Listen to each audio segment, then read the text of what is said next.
Clive, you'll be pleased to know that the negotiations are progressing well. That is good news. Yes. Our comrade in Randala has just sent word that the contract should be signed very soon. But I still have much and more to prepare. It's a huge undertaking moving this many bearers at once. You couldn't do me a quick favor, could you? What is it this time? More wild beasts? Nothing like that. I just need you to go over to the caravans and ask El how long we have until the bearers arrive. Find out exactly how much faster I need to get all these supplies moved. All right. I'll go and ask. Thanks, Clive. I owe you one.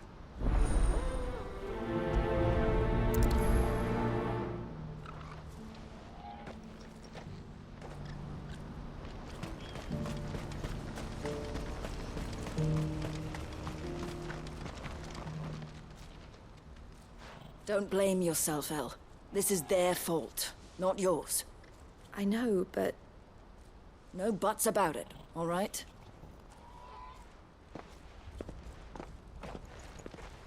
Is something wrong? Vonnie came to give me a message from our intermediary. The talks with the Republican Army have fallen through. They've reached an agreement with the Silver Peak Consortium instead. Though prices have fallen of late, we deliberately offered above the going rate to try and deter other bidders. But the Consortium offered double what we did, and the Army jumped at the chance. And you had no opportunity to make a counteroffer? None at all. And we were so close. El? What's happened? I saw Vonnie leaving. She didn't look happy. And with good reason.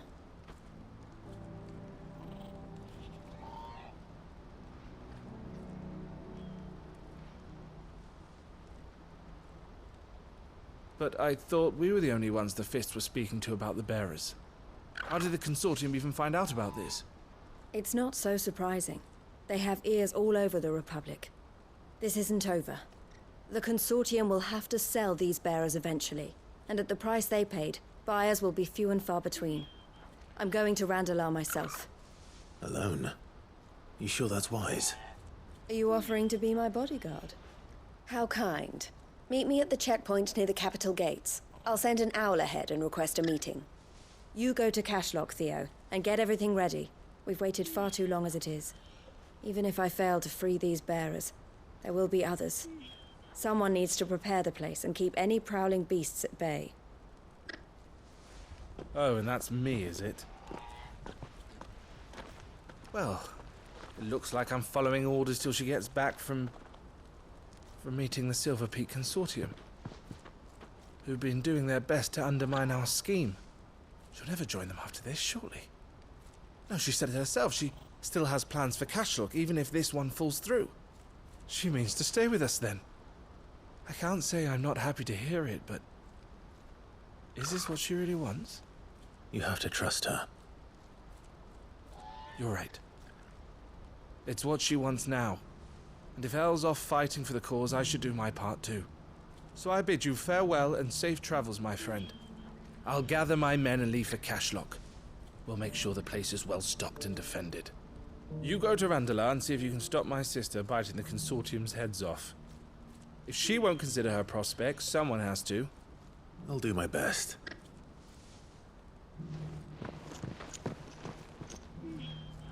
All right. To Randalar, then. And better not keep it. Louis waiting.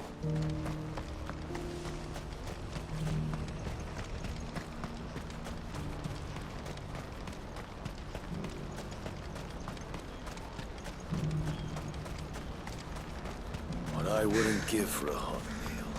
Looks like this is the end of the road. When are they gonna let us through?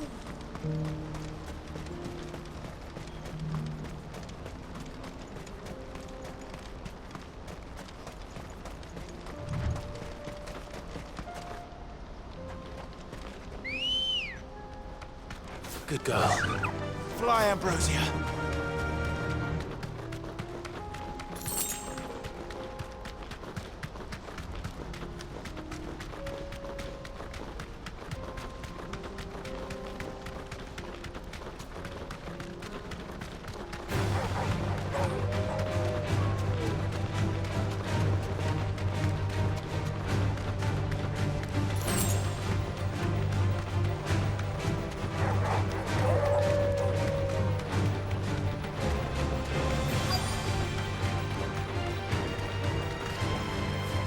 deserve a rest.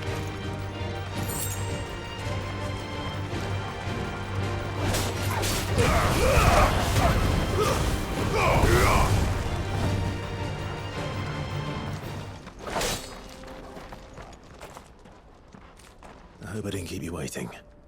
Did you arrange to speak with the consortium? Here they are now. You wish to consult with me? I did. It's about the bearers you recently purchased from the Fist. We had all but finished making arrangements to buy them ourselves, and then you stepped into the fray. You misunderstand. The consortium had an interest in purchasing them from the very first. It was only our regard for you that kept us from bidding. But your hesitancy in accepting our offer to you suggested that the regard was not mutual. And so we resumed our business. I did not hesitate. I am simply not inclined to make such decisions without first giving them due consideration. But what is done is done. Come then. How much do you want for them? Alas, you are too late yet again. We rarely take on such unconventional merchandise without a purchaser in mind. The bearers belong to him now. Who is your buyer? A trader from across the water. A most demanding fellow, if it's any consolation. He insisted the bearers be fed, dressed, even given their own bunks for the voyage over. That's what you get when you deal with continental types.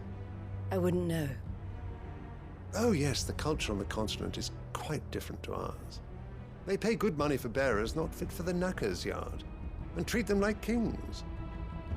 But as long as they pay... That does sound unusual. No matter then. If they've already left our shores, there's little that can be done. Allow me to withdraw my interest.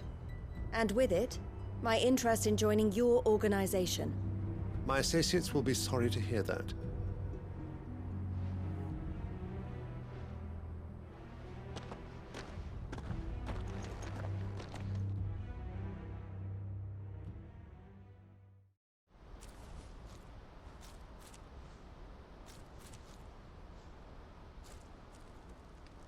I'm sorry you weren't able to save them. As am I. But I only have myself to blame. He was right, you see. The Silver Peak Consortium did intend to buy those bearers before I did. Their representative hinted at a possible purchase when he came to recruit me. I feigned interest in joining them in the hope he might be encouraged to tell me more. And he did just that. As soon as he left, I sent my own offer to Randalar. So you never... No. I entertained the Consortium's proposal solely so I could learn more about those bearers. But I was a fool to think they wouldn't find out. I knew exactly who I was dealing with. You tried. I did. And if what he said was true, the bearers are to be well treated. Which is something, at least. But they deserved more. I wanted so badly to see them freed. Eloise! Eloise! Word from Cashlock. The village is under attack. A pack of beasts have come down from the mountains, and there's a dragon at its head. Theo and the others are trying to hold them off as best they can, but the odds are against them. They need help, and fast. Theo! I'll go on ahead. Thank you, Clive. I'll gather some men and join you there. Just... make sure he's safe.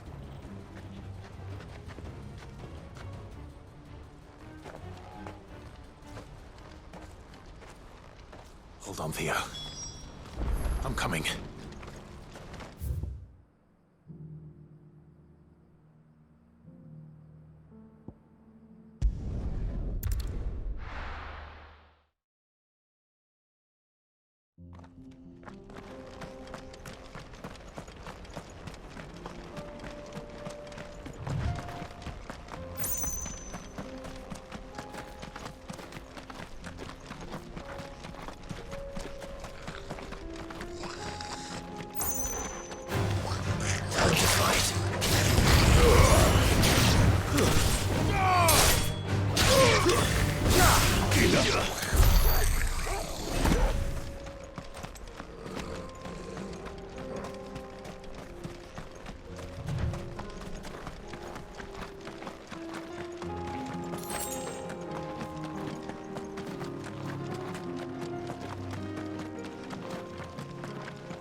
Where's Theodore? Upriver! He led the dragon that way to keep it from the village, but the whole area's flooded with ether. We just have to pray he makes it out in one piece. I can do better than that. Torgal, with me.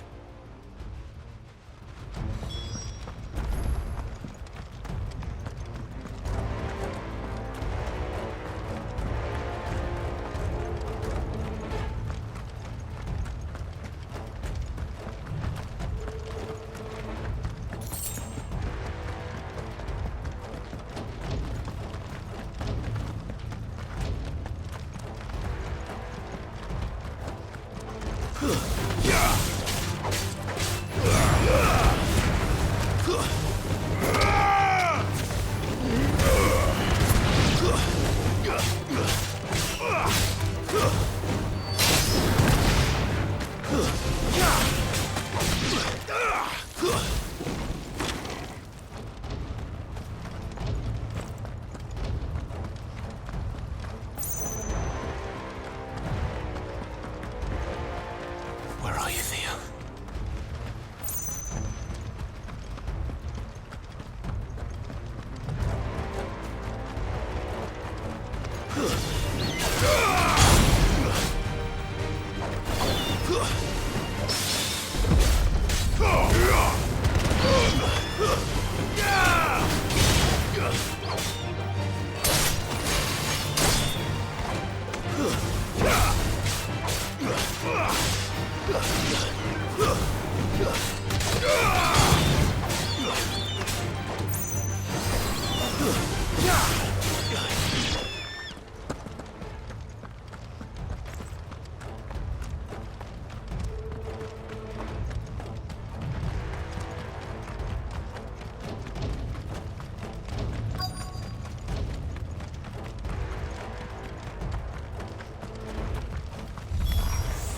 Damn it. The ether's too thick.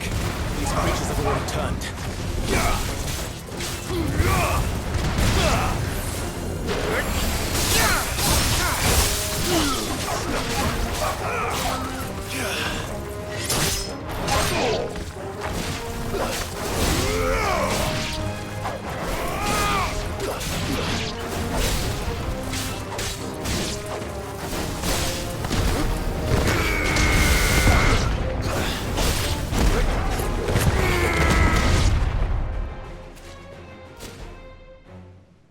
I can't waste any more time.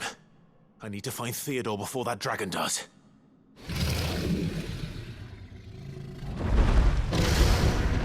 Looks like it's found me. This thing's turned as well. This isn't going to be easy.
Theodore, you had me worried for...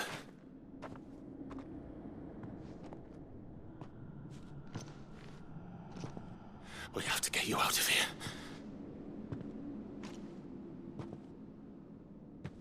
I think it might be a little too late for that. Bearer or no, there's only so much ether a man can take, and that Drake just wouldn't let me leave. You have my thanks, Sid, for finishing what I could not. For keeping Elle's dream. Theodore!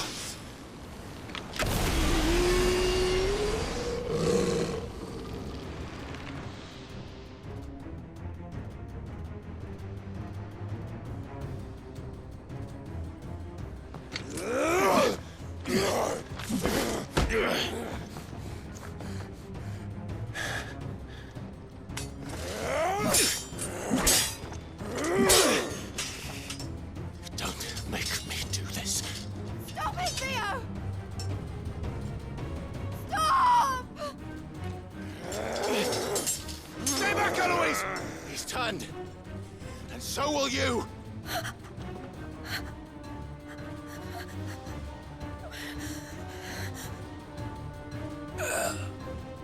Elle. Theodore.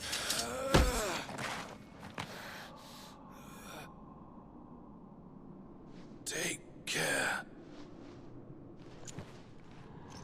of my sister. Theodore. Wait. Goodbye, Elle.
Thank you, Clive.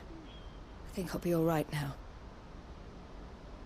That was true bravery he showed. Leading the dragon away from the village like that.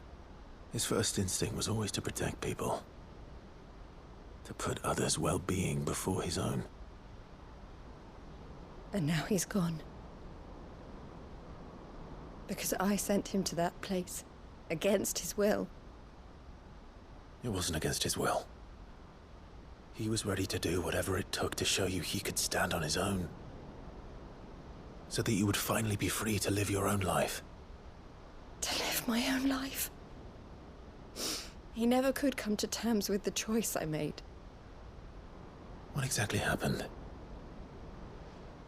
You once told me Theo was the first bearer you ever helped.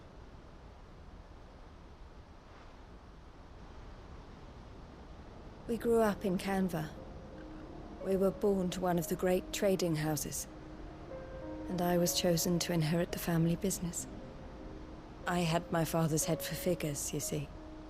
Theo did not. While I studied the art of commerce, he played at soldiers instead. A late bloomer, in more ways than one. For unlike most bearers, it wasn't until his 15th summer that his powers awakened. My parents tried to drive him out of the house and into the care of the constables. But before they could, I took him into mine. Theo told me something else. He clearly admired your devotion to the cause of freeing others like him from slavery. But he said you deserved a better life than this. He wanted to free you from what he called your bonds, just as you freed him from his. I would be lying if I said I had not wondered from time to time how much easier my life might have been if I had allowed Theo to be taken and devoted myself to the family business instead.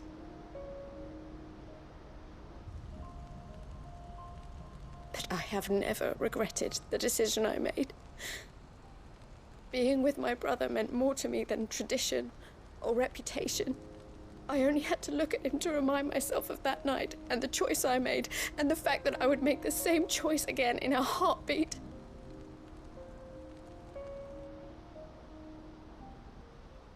He was never a burden. How could he even think that? If anything, I was the one who weighed him down. You weren't, Eloise. He said it himself, that he had always been grateful to you for saving him, and that he wanted to repay you by letting you live the life you were denied. Neither you nor Theo weighed each other down. You loved one another. You did whatever was necessary to continue living your lives together, and you always would have. You're right.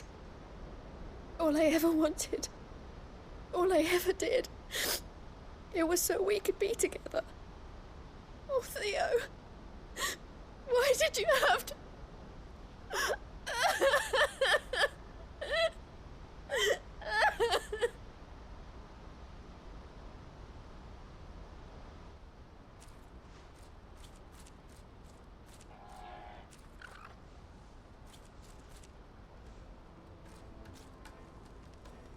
I know Theo wanted me to move on, but I'm staying here at the Crimson Caravans to continue our work. We can make a difference here. We can help people, save them. I need nothing more from life than that. So I'll carry on doing what we do, ensuring that goods, people, bearers get where they need to be, bringing smiles to people's faces just like we always have, and to Theo's. Wherever he is. This is the life I have chosen. The life I will always choose. I've made a choice of my own, to continue helping you however I can. Whenever you need it. Thank you, Clive. Let's go on together then. For Theodore.